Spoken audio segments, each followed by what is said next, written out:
UofT has enormous responsibilities to take up action. We are building momentum and invite you to join us. Please be sure to sign the petitions that are in the lobby and sign up to get involved, to act. So before we move on to the other speakers for this evening, we do have a couple of announcements. So there are a couple solidarity actions that are going to be happening in the city that we want to make you aware of. If you're free, these solidarity actions need bodies, so please come out and help the organizers. So first, the world's largest mining conference is opening on March 1st here in Toronto, with the funders behind GGL here to make plans. So this Sunday at 12 p.m., we're planning an action to meet them, and we still need marshals. Next, March 4th is a day of student walkouts in solidarity with Wet'suwet'en, and we need students. If you are interested and able to help out with either of these, please talk to one of the people at the tables by the entrance. In addition, the Boycott, Divestment, and Sanctions movement at University of Toronto is hosting Israeli Apartheid Week for the 16th year, from March 8th to March 17th.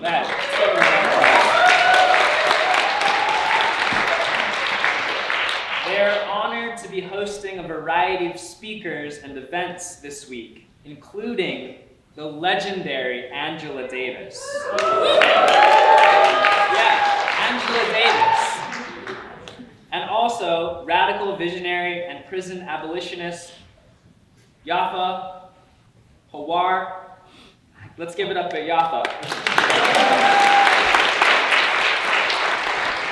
So for more info for these events, please go to uoftdivestment.com. With that being said, I am Dr. Uahikea Maile. I am an assistant professor of Indigenous politics in the Department of Political Science. I'm Kanaka Maoli from Hawaii, where we are currently fighting to stop the 30-meter telescope from being built on our sacred mountain. The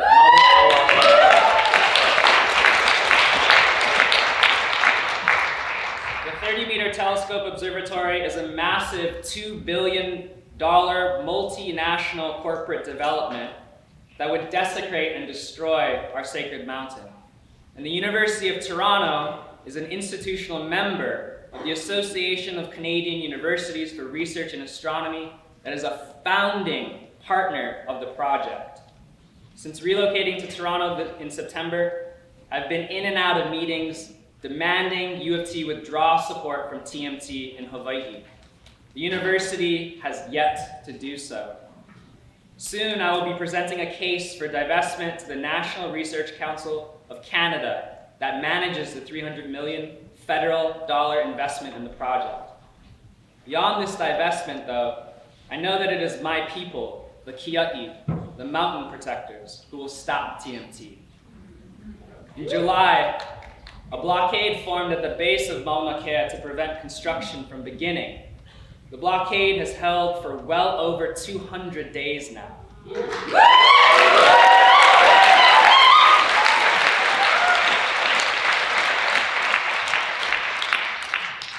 I was there this summer when the state of Hawaii attempted to disband our blockade and open the road so that TMT construction could begin. It was the largest police operation in Hawaii in recent memory, with riot batons, tear gas and pepper spray, and an LRAD sound cannon. But the kupuna, our elders, were steadfast. One of the 33 elders arrested, Mililani Trask, a prolific Hawaiian attorney and activist, I saw ferociously scorning law enforcement after she was taken. Many years ago, I met Winona LaDuke in New Mexico through Mililani Trask, as the two of them prepared for a talk in Santa Fe. These networks of relations and responsibilities are what feed divestment work. Arrested also with Eve Saint on the Yinta at the 44-kilometer checkpoint, Tlingit Two-Spirit, land defender and comrade of mine, Ann Spice and I, who is a dear friend, we often talk and dream about protectors of Wet'suwet'en and protectors of Uahikea gathering to build power together, not just for divestment, but also for decolonization.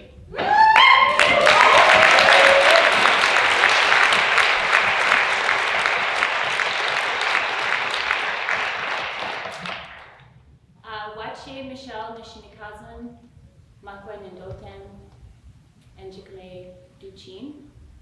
Hello everyone, I am Michelle Daigle, and I am a Shkegawak, and I'm a member of Constance Lake First Nation in what's now known as Treaty 9 in Northern Ontario, and I also have French ancestry.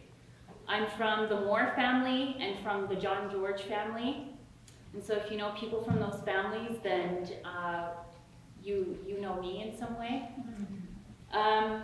So I'm here this evening to share a little bit about what is happening in Mushkegowuk territory. We're currently facing impacts from a series of proposed mining projects called the Ring of Fire. And so far that's resulted in 100 junior mining companies staking over 8,000 claims on our homelands. So these developments are contested by many community members, even though some band council governments may have supported the project. It doesn't mean that everyone in the community does. And so this is part of a much longer history and a much more expansive geography of extractive violence that's played out in Mushkegowuk territory. Some of you may have heard of the De Beers Victor Diamond Mine that was operating outside of Uahikea First Nation from 2008 until the spring of 2019. So the mining activity from that mine, along with exploratory drilling, has already created rising levels of mercury and methyl mercury in the Albany and Uahikea rivers.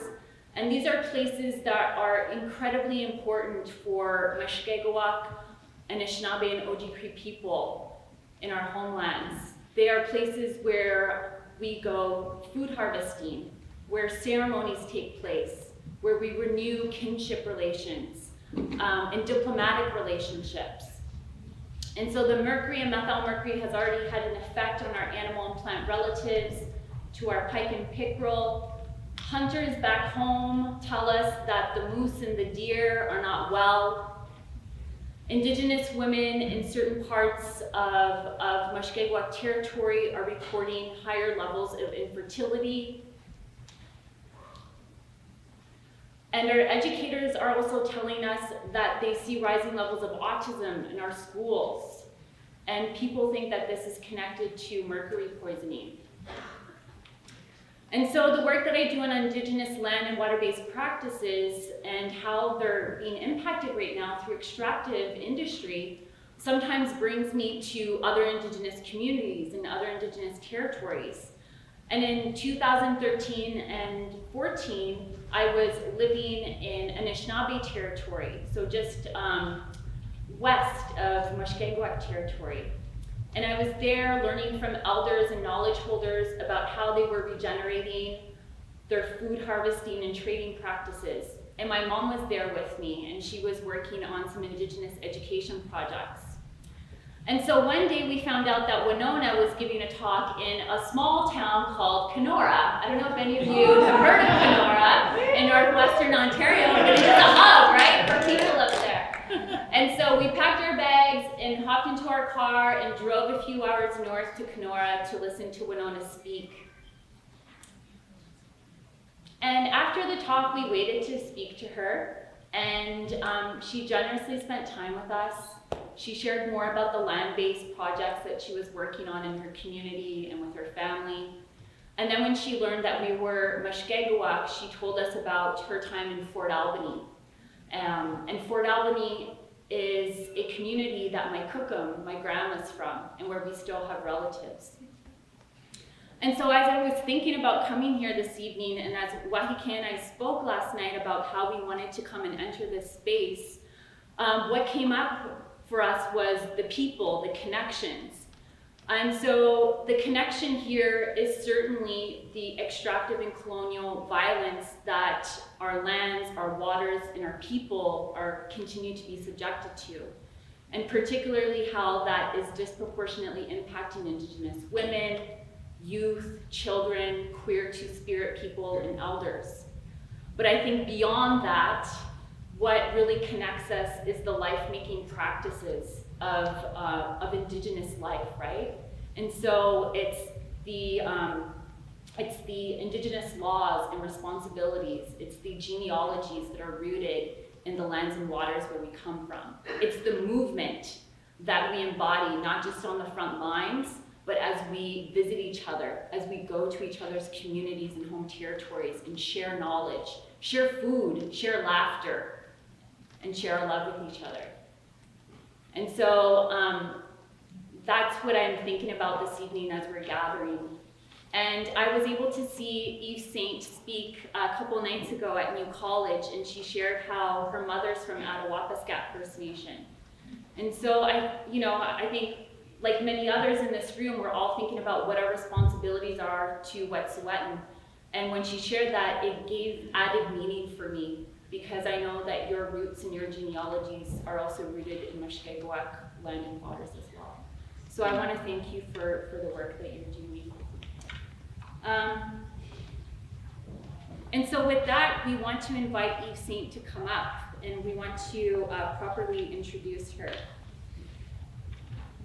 Eve Saint is a Wet'suwet'en land defender, and she was one of the 4 arrested at Gidenden Checkpoint 44 during the RCMP raid on Wet'suwet'en territory, February 7th, 2020. Eve's father is the hereditary house chief of that particular territory, House of Kisea Gidendam clan. She stood with her father as the hereditary chiefs evicted Coastal GasLink out of Wet'suwet'en territories. Eve committed to being on the territory until RCMP came and ripped her off her own lands. Canada is in an uprising. Rallies, actions, and blockades all over Canada have formed. In Ontario, in BC, all over what we now know as Canada, in support of Wet'suwet'en. But as we see the criminalization by RCMP outside of so-called British Columbia, folks blockading railways all over Canada, the fight isn't over. Now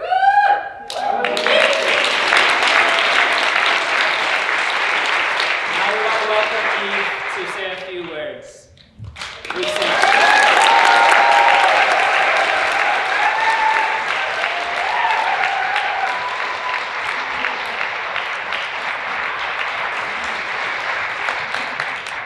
Hello, thank you everyone. My name's Eve, and I'm a Wet'suwet'en land defender. My mother is from Uahikea First Nation, and I'm a water protector, land defender, and I'm based out of here in Toronto. So I was raised here in Toronto, and just kind of recently, 2006, met my dad for the first time ever, and that's where the journey kind of took me. I have went to go visit, and last year, once Coastal GasLink was granted the interim injunction, I had to go introduce myself because I was just new. Actually, I wasn't even introduced to the Wet'suwet'en community. And so I had to go and I had to introduce myself, and hi, my name is Eve, Frank is my father, and I can help. I want to help, I can speak, I can travel, I can spread the word. I do solidarity work here in Toronto with the Porcupine Warriors. There's and Rising Tide. Yeah, Rising Tide Toronto. And other organizations or organizers too as well now. So that's where my journey took me. And last year I seen the raid through a computer screen. And I knew that I couldn't live with myself. Once Uahikea was going through their court with CGL, and CGL wanted a permanent injunction. And so I followed that very closely, and I wanted to be ready for that decision. And so fast forwarding, I found myself there, and I left my home. I left here in Toronto. I lost my housing. I gave up school, and I gave up my comfort of heat, of lights, running water, and I just gave that all up to stand with my people. My father is the hereditary house chief of Gidimden, the territory grizzly bear territory, Pascasias, and it's been an honor to have been working with him side by side. He's a spokesperson, and he works with Maile, Jen Wickham, and Daigle, and all the Gidimden clan members of that territory. And I just wanted to talk a bit about of why I did what I did as a land defender and why I do this, because there is a lot of criminalization, especially now in the media and the way that the Canadian government and mainstream Canada is looking at land defenders, Indigenous land defenders in particular, because it is our territories that industry goes through. It's our territories that all these railroads go through. It's our territories that these highways go through. And so my sister Canada's Manuel from Tiny House Warriors said that we have the power to shut shit down.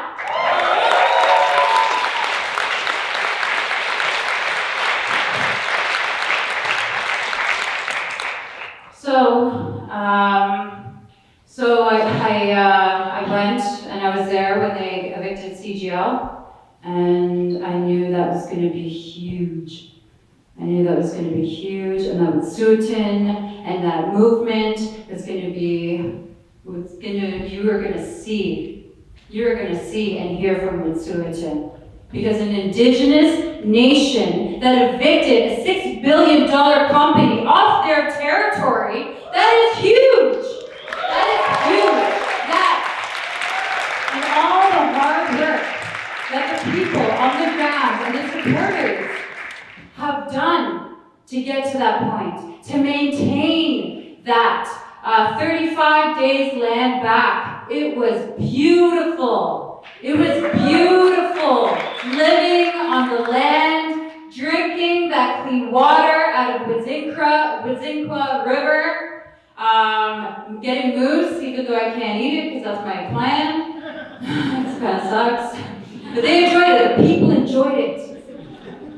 And there's no RCMP policing us, intimidating us, telling us what to do, who we are, and where to go. No CGL running up and down those highways and almost hitting people because they're driving so fast, and laughing and intimidating the people who are just there trying to live on the territory.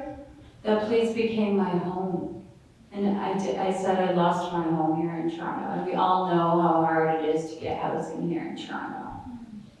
I don't even know if I'll be able to get housing back here. So that became my home. Those people became my family. So we were there 35 days land back, and then it's just a waiting game. It's a waiting game because you know that what's coming. You saw January 7th, you saw the raid, you saw how they came in, fully tactically armed. We knew that was coming for us. So we were there, some trees fell. They didn't fall on their own though. I don't know anything about that, so she says, fuck you. I don't know nothing about that. It's for the record.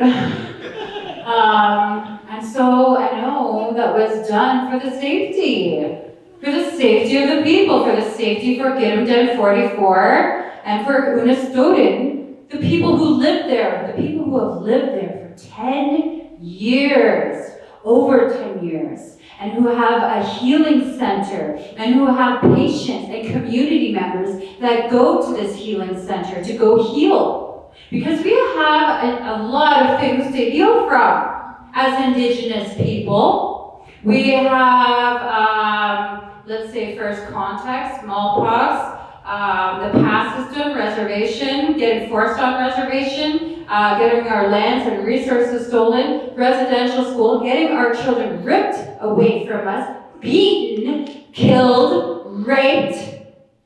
Six-year-old little children. Our settlers, our allies, our relatives who are non-Indigenous, can you imagine your child getting taken from you and being put through some of this treatment? And then people wonder why we have intergenerational trauma, that we have psychological effects, and that we have, some of us have addictions or mental health issues. We are missing and murdered Indigenous women because we have Highway 16 along that territory, interior of British Columbia. We have truckers, we have all these industry towns, and they want to put a pipeline through Wet'suwet'en territory. And you know what bothers me is that if this pipeline goes through and opens that doorway, there is 13 right in line waiting to get through. They want to make that an energy corridor. And so we're talking about man camps. So we're talking about thousands and thousands of man camps in these communities, in these territories that know these logging roads where somebody can disappear just like that. And nobody would be found. Nobody would find them. So we're going to look at an increase of missing and murdered Indigenous women, girls, people, two-spirit, sex trafficking, not even and other different forms of pipelines, is drug. We're going to see an increase of drugs because all these men need to do something to pass their time. They need to get high or drink. So we're going to see an increase in violence. So this is going to perpetuate the intergenerational trauma. And if you go and destroy that land, that healing center, that's a way that Indigenous people can go and heal. They provide a safe space. They provide identity through hunting, trapping, fishing, skinning moose, coming together, learning your language. You take that away, you are taking away generations of healing. So, and this isn't even just our generation. We're talking about our children, our grandchildren, and their grandchildren. So I just kind of wanted to open that because I wanted to just draw you a picture of how many lives are affected, and that's just one area. We're talking about all of the interior of British Columbia. However, that route, because I had to make the decision to give up everything, to lay my life on the line.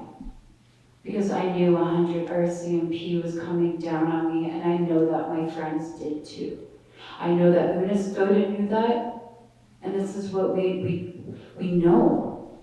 We know all these lives, all these generations are affected. And we're the criminals? We're the criminals? When they finally showed up, we got woken up. No, we weren't even like the first camp that got raided. Because 39 went up and they were like our eyes. And they became our family. And we go visit them. We go have tea, coffee, food, laugh, sit by the fire. You know what? Like that's what happened during those days. Just camp. It was running business just like everyday camp.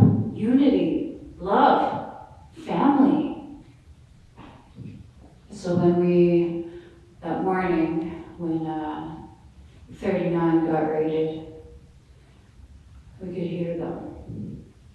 They were panicking. You could hear their voice. RCMP, 20 of them, 20 cars, RCMP. They're trying to get through the wall, the gate. They're trying to breach the camp. And you can tell that they're scared. And they have every right to be scared. You know, these people are violent. These people are coming with guns. And then you think that they respect you as Indigenous, as an Indigenous person? You know they don't respect you. You know they don't care about your life. If we look at the history of the RCMP and how they came to be, they were designed to uphold colonial law, to arrest us, to put us on reservations, to take our children, and to murder our women. And it still is to this very day. So that's what we knew we were going to face. So it's really, really intense. And, you know, we didn't hear from them because, you know, like we heard screams and, you know, they're trying to give us updates that, you know, they have canines. Somebody like went running away because they're scared and like they just let a canine dog off the leash and they like chased them into the woods. Some went into a vehicle to go hide and, you know, I hear smash. They smashed the window and dragged them off. And there was a time where you didn't hear anything. And we knew that everyone was gone. So,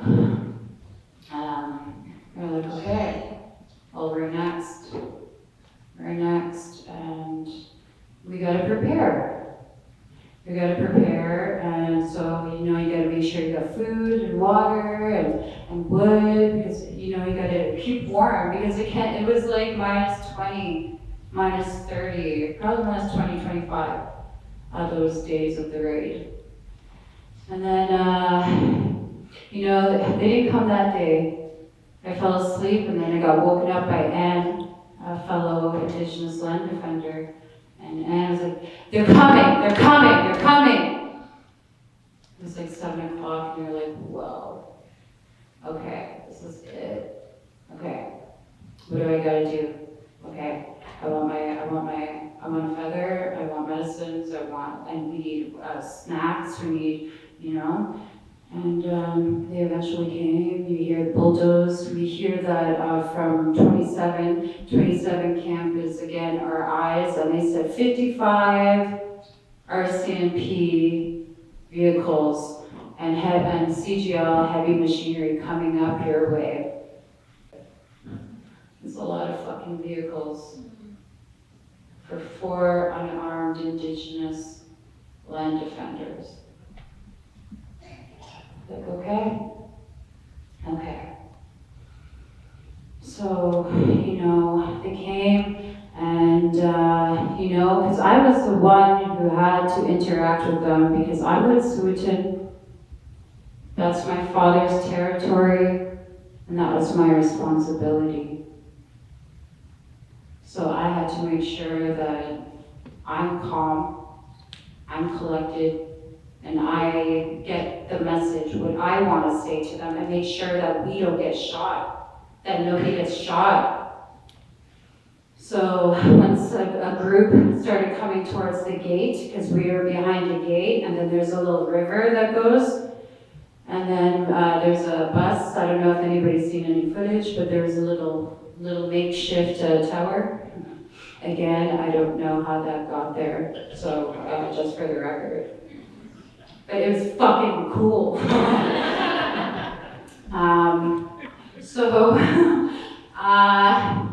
So yeah, they came and we had Denzel and Anne, our relatives up in the tower, right, keeping eyes out, and then me and Shiloh on the ground, keeping eyes on the ground and trying to keep them as away as possible. So, you know, we had a group coming to us and I was telling them that they are trespassing, that they are breaking the law, that this is Indigenous territory, that this is Wet'suwet'en territory, this is the territory of Was and Gidimt'en territory, and that you are trespassing and you're invaders and you are not welcome here. And go. You have to go. And they stopped. They looked at each other. And then they turned around and walked away. was like, holy shit, that worked. Wow, I'm like, holy fuck, you know, kind of like, woo! Of course, that's not how the story goes.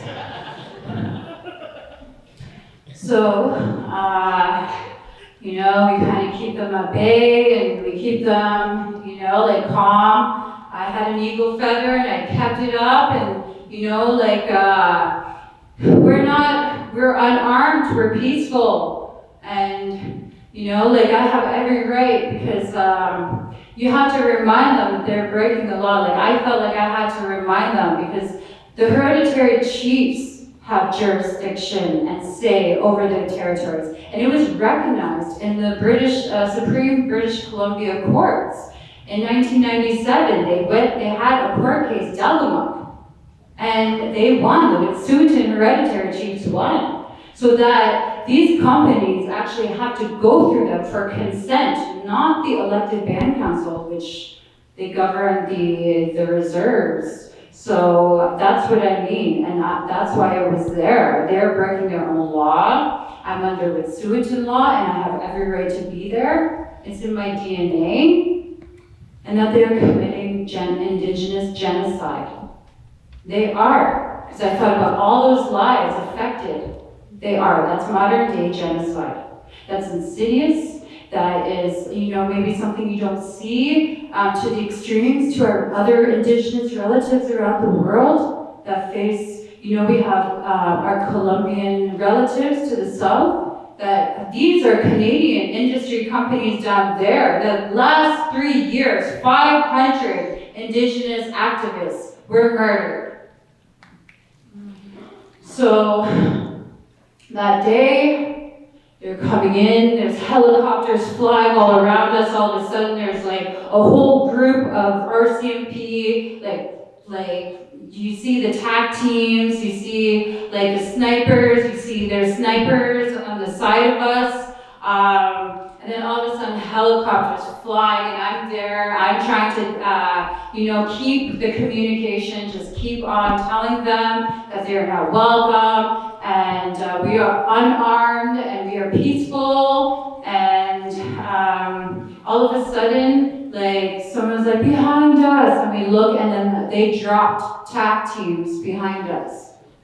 So they flanked us, which, you know, we don't have much. So of course, whatever their strategic plan, we don't have any weapons, we don't have any technology. We don't even have running water or bathroom. We had to use an outhouse. So anyway, they dropped these TAC teams behind them, and that's when Denzel saw the sniper behind a turned over van.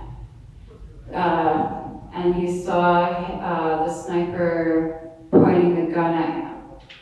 And all of a sudden, you hear Denzel like, "Don't point your gun at me, don't shoot! Don't shoot! Why are you pointing your gun at me? I'm unarmed! There's no reason for you to point your gun at me!"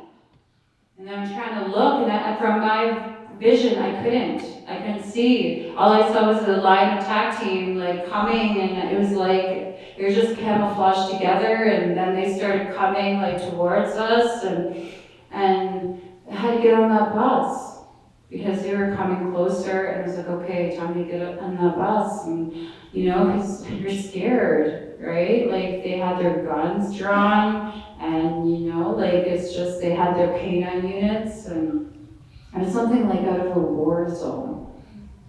There's something out of like a war zone. And then we didn't lock the door. So, but it took them a while to get in the bus or realize that the door was unlocked. So we had a little bit of time.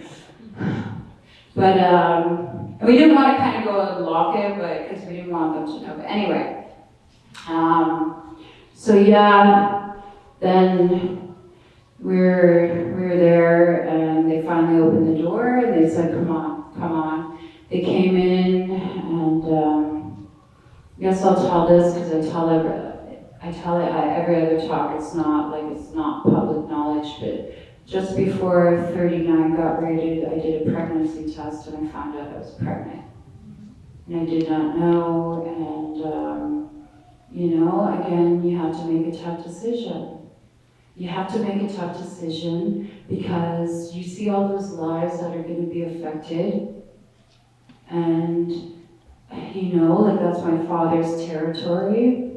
And I couldn't leave the other, I couldn't leave Anne, I couldn't leave Denzel, and I couldn't leave my partner who was there, Shiloh.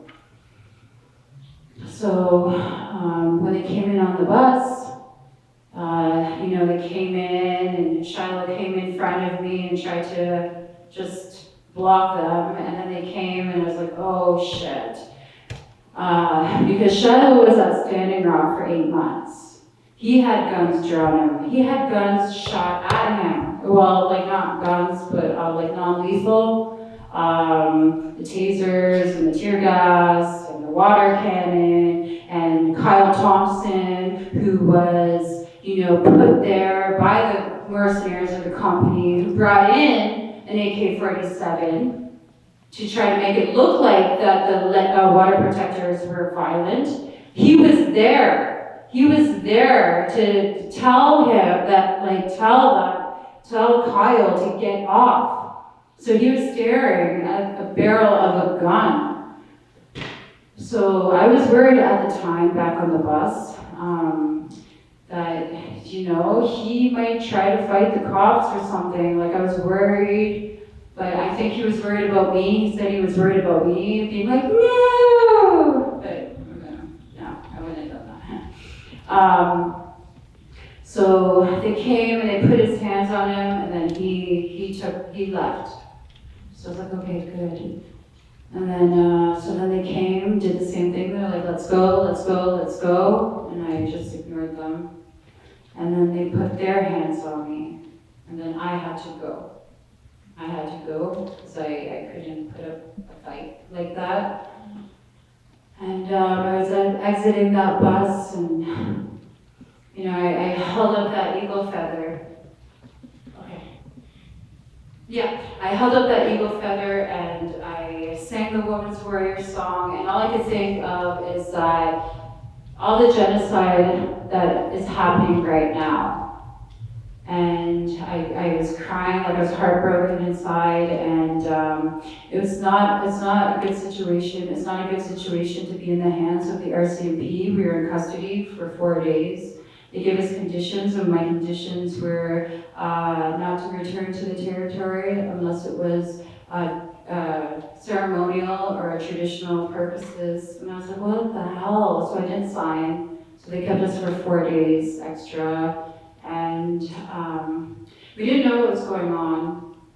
We didn't know about the uprising. And this is the beauty of it. And this is what we need to see now and celebrate now, is that there's an uprising of Indigenous people, and we are sick of the government's treatment towards us and being silenced. And so they see that and they recognize that, and we are seeing that right now. And I just give my heart out to everybody there on the front lines, putting up blockades. And this is what we have to do. And we're just using our voice, our medicine, and our bodies. And that's it. The media wants to spin it. Justin Trudeau and the government wants to spin it that we're the violent ones. We're not. So I just want to share that story with you, because that's what we go through as Indigenous land defenders. And as you see in Standing Rock, what happened there, that was really brutal. So I'm just happy of the uprising, but also, worried for my relatives out there. So please, if you can go, if you know people who can go, we need unity.